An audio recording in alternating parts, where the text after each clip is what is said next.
day.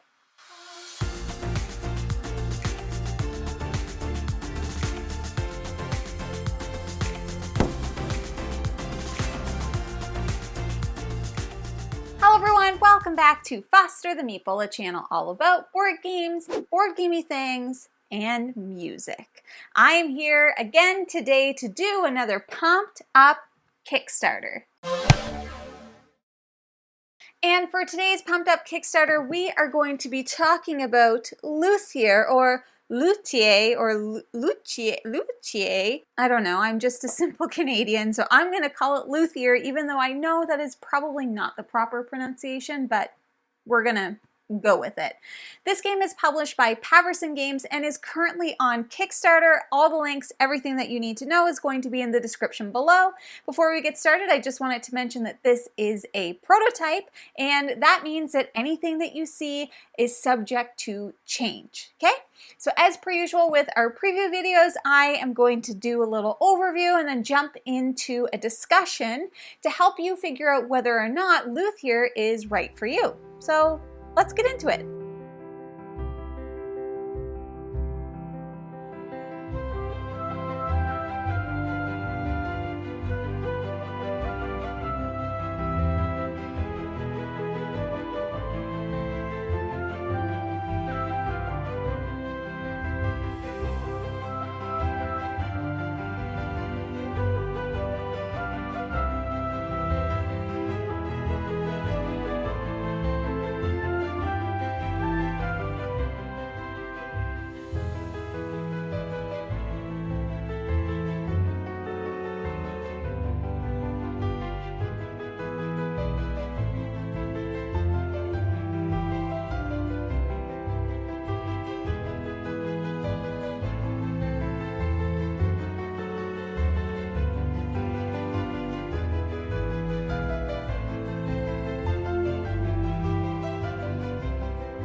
All right, let's talk about Luthier. Now, many of you may not know, but I myself am a bit of a musician, or at least I used to be. I don't really play much anymore, but I play the clarinet and the trumpet, and I also have a ukulele. I took guitar lessons for a while. I could play a few songs on the piano, and I rock Beat Saber, which I consider basically like an instrument. But enough about me, let's talk about Luthier. In Luthier, you are acting as kind of like a crafts person, you know, somebody who makes instruments. I believe that they are in fact called luthiers or luthiers because, you know, lutes, a lute.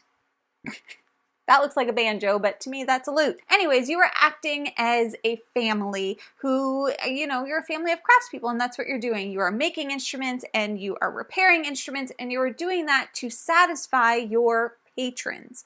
So this game is played over a series of 6 rounds, and it's essentially a worker placement style game. Each round has 2 different phases, which I'll get into, but to start at the beginning of each round, you're going to do some start of round stuff, okay?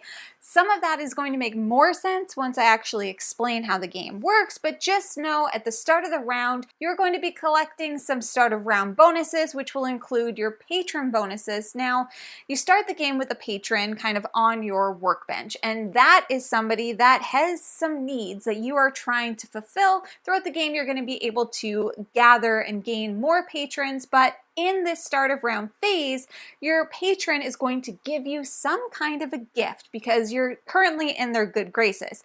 However, each round, their patience is wearing thin, okay? They're like, where's my violin? I've been waiting 3 rounds for this. So you are going to get patron bonuses, and then you are going to move the patience marker for your patrons, and they are just going to get grumpier as time, goes on. Then you also have the option to place or remove an instrument from your workbench. Now, the game itself is broken down into kind of the main board as well as your workbench. Each of those areas are going to have different actions that you can take, but on your workbench, you can place an instrument down, and the workbench has 2 sides for instruments. It has a roughing side and it has a finishing side. So when you place a card down, you're placing it into that roughing side because you gotta make the instrument first, and then eventually you're gonna have to finish it and make it nice and shiny before you can then give it to your patron, if that makes sense. Then we're going to go into the planning phase, and the planning phase is where we're going to be putting out our little workers, basically. So in this game, as I mentioned, you are acting as a family. So within that family, you have different workers because you're working together, and the workers are going to be different levels. So to start the game, you have a level 1, a level 3, and a level 5. After round 2, you will collect a level 2, and after round 4, you will collect a level 4. So as the game goes on, you are gaining more workers into your area that are going to help you take some actions. So during the planning phase, you're then taking your workers and placing them out on the board. You can place those workers on the main board. There are 5 action spots that you can go to on the main board, or you can place them on your workbench where you have 2 actions. You can also choose to not do one of those actions in order to go to the market, but we'll talk about that in a minute. So like I mentioned, all of the workers have different values. When you're placing your workers out, you're going to place them face down because the value of your worker matters in terms of who gets to do what first in each area. Okay, so you also do have the option of playing out apprentices, which you can collect throughout the game. An apprentice is always going to up the number of your worker by 1. So if you lay out a 3 worker with an apprentice, it's actually a value of 4. So that's what you're doing in the planning phase. You are placing out your workers and you're going in turn order. One person's going to place them, then the next person's going to place a worker, then the next person, and you're going to continue until everybody's out of workers. Then we're going into really the meat and potatoes of this game, which is the resolution phase, where we are going to be then resolving the workers that we put out. So in this section, I want to talk a little bit more about each of those places where you're able to put workers, okay? Let's start with the main board, and then we'll talk about the workbench. Before we get into each of the actions that you can do, basically how this is going to work is whoever is the first player is going to select one of the action areas to resolve, and it just has to be an area where they have at least 1 worker. It's a good point. You can put more than 1 worker, but it will take you an additional turn. So I couldn't just put 2 workers out at once if I want to. Okay, that's not how it works. So the first player is going to select one of those locations, and then we are going to map out the priority. Okay, so whoever placed their tokens out first, they're going to place the workers out on the resolution board, okay? Starting with whoever is on the bottom, the next. Then we're going to reveal all of the workers and order them from the highest skill to the lowest skill. So highest number to lowest number. The reason why putting them out in the resolution board matters is because if 2 people played the same number of workers, so a 3 and a 3, whoever places it out first will get to go first. Then we're going to resolve, but that's how priority is set. It's not just, hey, you placed first, you get to go, that kind of thing. So that's why when the workers are put out, they're all secrets, okay? We don't want to be giving people any idea of what we've got going on. Each location, before I get into it, each location will have a few different things that you can do. There's going to be a main action, an alternate action, and then something that you can do if you use a worker with a skill of 4 or more, depending on the locations. So enough about that. Let's talk about the main board action spaces that you can go to, starting with the salon. Now the salon is where you're going to go to get new patrons. Your workbench has space for 3 patrons, so you can have up to 3. Now, when you go here, there's going to be a few areas that you can get a patron for free, and then there's going to be 2 areas where you have to pay a little bit extra. Maybe they're, it's just they're further along the line, and it's just a way to mitigate you being able to take whomever you want. The first 2 spots are free until later in the game when you can unlock the second and the third spots, okay? We'll talk about that later. You are going to go there and you can choose a patron, whether you get one for free or whether you have to pay some money in order to recruit one. There is also an option to pay a mixture of 10 money and inspiration tokens, and then you basically kill off one of your apprentices, and then you can go through the deck and take somebody that you want. Now, the reason why you might do that is because there might be a specific objective that you're trying to fulfill and you need somebody very specific from that deck. But just know by doing that, you are going to be a murderer. So, yeah. Do you really need that person? Well, it's up to you. I'm not going to tell you how to play your game. This is where you go to get new patrons, and patrons are great because they, once again, are going to give you gifts, but they're also going to give you ongoing benefits when you fulfill their needs, and they're going to give you victory points, and obviously, whoever has the most points at the end of the game is going to win. So victory points are fantastic, fabulous. We love victory points. The other thing that you can do at this location is the alternate action. So instead of taking a patron, is that you can take one of your apprentices from the market for free and gain 2 inspiration tokens. Now, inspiration tokens are a way to help you pay for things. Basically, they can help reduce the amount of resources that you need for stuff. They can reduce the amount of money that you need for stuff. So they're just kind of like a support token. So they're great because they're pretty versatile. Then in this space, if you play a worker of 4 or higher, and keeping in mind the apprentices add to whatever you've played, then you're going to be able to reset a patience marker on one of your patrons and claim any one of the gifts. So some of them have pretty nice gifts because there's even there's royals that you can unlock in this deck, and royals, they got some money. They got some stuff and things. That is essentially the salon. Now, the patrons, I'm not going to go super into it, but just know all of the patrons have different requirements that you are trying to fulfill in order to, make them a happy customer, basically.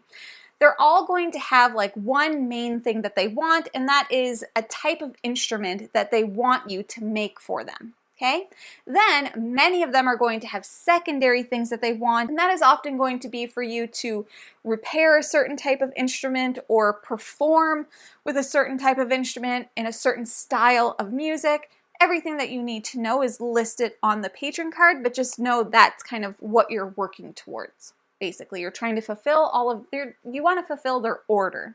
They're like, hey, I need a string instrument, and I will love it if you would perform with a percussion instrument in a romantic style. Woo me. Then we'll move over to the guild. Now, the guild is where you are getting new instruments to build. So it's basically like you're essentially purchasing the blueprints in order to make these instruments. So once again, there's going to be multiple things that you can potentially do in this area, or options. You've got some options. The first option is to take one of the available instrument cards. Now, just like in the salon, there's going to be 2 instruments that you can just take for free, and then there's going to be 2 that have some sort of associated cost, and there's also the Murder Your Apprentice option. It's very dark. But if you need something specific, like I said, I'm not here to judge how you play your game. You are going to be taking these instruments and they're going to go directly into your hand. And if you'll remember at the start of round, you have the option to play out one of those instruments to your roughing side so you can start working on it. The next thing that you can do is you can gain 1 medal. Now, there are 3 types of resources in this game besides money and inspiration, and that is animal, wood, and metal. Metal is the rarest and most expensive, then wood, and then animal is the most common. So in this section, you can choose to gain a medal. Then if you play a worker with the number 4 or higher, then you can also gain 1 resource of any type and you can choose to play a card from your hand to your workbench. Once again, you need instruments in order to satisfy those patrons, and each patron is going to have a specific type of instrument that they're looking to have made. There's percussion, there's wind, and there is string. The next space is going to be the perform space. So I mentioned that the patrons also have some secondary things that they often want to be fulfilled in order to satisfy all of their needs. One of those options is going to be for you to perform a piece at the orchestra in the style of music that they like. So the orchestra is a whole other section of the board that we haven't talked about yet. We will get there, but just know that it's broken down into 3 sections of 3 styles of music: romantic, baroque, and classical. Okay, those are the styles of music that they love to hear. So in the perform section, you once again have the option of selecting a performance that is free, and then there's going to be one that is going to cost you some money. So when you go here, the first thing that you can do is you can perform. And so depending on where you are on the corresponding track, you're going to be rolling 2 white dice. Those white dice have music notes on them. As you go up the performance skill track, which is right on the board, you're going to be able to add in some black dice, which have more music notes, because the more music notes you have, the more successful your performance. Now, right on the performance card, it is going to tell you how many music notes you need in order to get certain benefits, and it's typically 3 levels of benefits that you can get, and it's also going to tell you what style of music you're performing in. So you're going to roll the die. You can also use inspiration tokens, and there's other things you can do in order to up your performance numbers. Now, a successful performance is going to allow you to place one of your performance tokens out into the orchestra in that corresponding music style. Okay, and then if you are able to do that, then you have potentially fulfilled one of the requirements, secondary requirements for one of your patrons. So that's why you want to perform. You want to get your tokens into the orchestra. The orchestra section is kind of like an area control section of the board. You can also, instead of performing, you can take 3 animal cubes, and just like the other spaces, if you use a worker of 4 or more, you're going to get another benefit. And in this area, that benefit is moving up the performance skill track, which is going to unlock different abilities and potentially a skilled worker and a bunch of different things. So going up that skill track is really beneficial for the performance. The next area you can go to is repair. And once again, the patrons, while they want an instrument to be built, they also, for their secondary requirements, like performances, but they also would like you to potentially repair a specific type of instrument. So the repair action is going to allow you to do that. So the repair action, the first thing that you can do is take one of the available cards, either some of the free ones or pay for different ones, and then you are going to pay the designated resources in order to repair that specific instrument type. When you do that, you can then take your little repair token and put it into the orchestra on that type of instrument. So whether it's string, wind, or percussion, you will select one to put your token on. And if that matches the type of instrument that your patron would like, you keep that card and tuck it under your patron to show that you have completed that requirement. There's also going to be some corresponding victory points that you can gain as you repair instruments. So repairing instruments is a great way to get some sweet, sweet victory points. And then you can also go there to gain 2 wood. And then if you use a worker with 4 or more, you get to go up on the craft skill track. So just like the performance has a skill track, so does the craft section. And that's going to allow you to work on more instruments and do a bunch of different things. But it's essentially upgrading how you can rough and finish instruments. It potentially will give you a skilled worker depending on how high up you get. All of these different things. And then last but not least, on the main board, we have the balcony, and the balcony is where you are going to go if you are able to fulfill one of the public objectives. Now, there are going to be between 3 and 4 public objectives located at the top of the board. And then if you have met any of the requirements for those, you can put out one of your tokens, claim the victory points. And that's also a way for you to gain the right to be the first player in the turn order track. So if you go there and you haven't fulfilled one of the public objectives, you can then instead you can hire an apprentice for free, or you can gain 6 money. And if you use a worker with 4 or more, you get to move along the reputation track, which is also going to unlock a bunch of different things for you. One of the things that is on that track that it will unlock is that you can get the level 2 or level 3 cards for free instead of having to pay the extra money to do that. Okay, so that's everything you can do on the main board. And obviously I'm probably missing like a couple little things, but that's kind of the general gist of what the main board does. Now, like I mentioned, you also have 2 placement spots on your workbench, one of which allows you to complete an instrument in terms of roughing it, so you can move it over to the finishing side, and then the other side is allowing you to finish the instrument, which is then going to fulfill those customer needs, your patrons' needs. They want them instruments, that's why they came to you. One of the things that's really important with actually finishing the instruments, it's going to allow you to put out your instrument token into the orchestra based on the instrument that you have completed.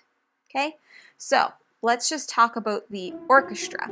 The orchestra is, like I mentioned, a bit of like an area control space. It is broken down into the 3 different types of music and the different types of instruments, so percussion, wind, and string. The area control piece is that everybody is vying for first chair. So if you are not a band nerd like me, then you might not know first chair is a big deal. It's like the lead of that section of the band, the lead of that instrument. I myself was a first chair clarinet. It's not nerdy at all. Okay, it's super cool. Anyways, so whenever you place out a performance token, a repair token, depending on who has the most in that area, they're going to have first chair, which is going to get you a better benefit than not having first chair. So just because somebody has already made a violin or has performed with a violin in the romantic section doesn't mean that you can't do it, but there's a bit of an area majority thing there. Now the instrument tokens kind of reign supreme. So the repair and the performance tokens are equal in value, but an instrument token is going to outweigh the other tokens. So if you have made an instrument token, we'll just keep going with the violin, and you want to place that on the violin and there's other tokens there, well, you have claimed first chair because you have put your instrument token there. If somebody later puts their instrument token there, it doesn't matter, you got there first, okay? That's how life works. So basically, all that means is the first chair bonus that you're gonna get from placing something in the orchestra is just better than the bonus that you get when you're not first chair. You'll still get something, but it's just not going to be as good, not as lucrative if you're not the first chair. There is also a bit of a area control element to the orchestra section for end of game scoring with the first chairs. So as an example, if you have, we'll talk about a 1 to 3 player game because we've only played it at 2 players, but if you have 3 first chairs, you get no points. If you have 4 first chairs, you get 1. If you have 5 first chairs, you get 3. If you have 6 first chairs, you get 6. 7, you get 10. And 8 plus, you get 15 points. Once again, we want victory points because that's how we win the game, okay? But in the most general, that's basically as general as I can be, but that is what you're doing. You are trying to strategize to satisfy as many patrons as you can, make the instruments, do the performances, repair, take over the orchestra, right? You want to take it over, fulfill the public objectives, and you also have private objectives as well. One thing I didn't mention is that at the beginning of the game, everybody is going to get a specific family tile that they're going to use. You'll get 2 and then you'll select 1, and they're going to give you specific setup. They're going to give you some kind of maybe a special bonus, like maybe you get to draw 3 patrons and choose one, so you actually start with 2 patrons instead of 1. So there's a bunch of stuff going on in this game, but that is generally how it works. Now you have and then of course at the end of the game, at the end of the 6th round, you are going to calculate all of your points, and whoever has the most points wins. This obviously is not a full how to play, but I will link below a how to play and a playthrough for you. So Monique and Naveen have done a how to play and playthrough, the brothers Murph have done a playthrough, and Knights Around the Table has done an excellent how to play video. So highly recommend that you check all of those out to really see how the game functions. You have heard us describe games as being Kanban-y before. I would definitely describe Luthier as a Kanban-y style game, and it's just a term that we have coined where it's everything that you do in this game makes sense. Okay, you know that you need to fulfill your patrons' desires. You need to build instruments because that's what you do for a living. You need more patrons so that you can then continue to make money and get victory points. And you need to perform because everything is a performance, right? Like you're music people. You want to perform. You want to please the people. Everything that you do in this game makes sense. So if you are curious about who this game might be for, I would definitely say this is, you know, I hesitate to say, but this is like a gamer's game. Like this is crunchy, it's strategic, it is something that is going to take a little while to play. It's not a quick game. It is, like I said, Kanban-y games are relatively, they seem like there's a lot of rules, and there are, but everything makes sense. And so I would say that the rule book it's really well laid out, and so everything is going to make sense to you, and nothing that you're doing is overly complicated, right? So you are placing out the workers, and then you are resolving those actions. Where the you know, the heaviness comes in this game is the strategy. So I would definitely say I would put this in maybe not easy to learn, but medium to learn, hard to master. It is going to make your brain burn. It will induce AP for some people, so just be mindful of that if that's something that you deal with. There are so many different types of strategies that you can try in this game in order to score points. So it's not going to be like, oh, well, I'm going to do this one strategy and that's how I'm going to win every time. There are lots of different strategies that you can try out in order to be successful.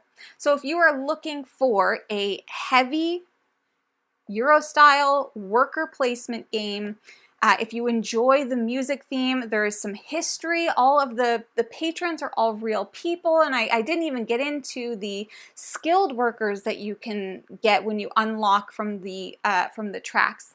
The patrons can also, we can unlock royals. They are going to get more difficult in the kind of second half of the game because your level 1 patrons will be gone and your level 2 patrons will come out.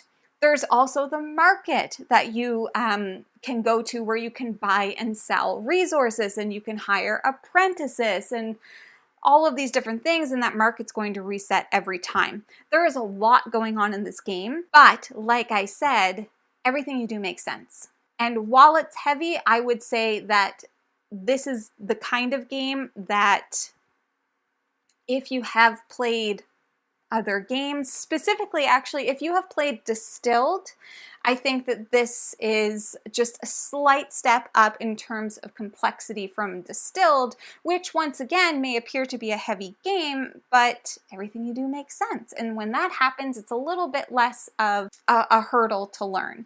So that is Luthier. I would love to know in the comments if you are planning on backing this game, if you've already backed it, if you've played Distilled and that makes you interested in Luthier. Just let me know in the comments kind of what you're thinking. But like I mentioned, it's on Kickstarter right now, so if you're interested, definitely go check it out. I will put all of the links to those playthroughs and how to play down below. So, you know, we always like people to do their research and make sure that a game is a good fit for you, because there's a game out there for everyone. And maybe this is the one for you. But that is everything that I have for you today. Now, if you're interested in buying board games, as an example, Distilled, you could first start by checking your friendly local gaming store. For us, our friendly local gaming store is the Boardroom Game Cafe. And if you like what you see, please subscribe. I hope to see you again soon. And now I say goodbye. Goodbye!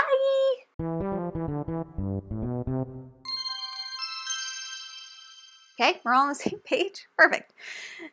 For this one, where are we? There it is, Luthier. Now everybody knows that I'm a band nerd.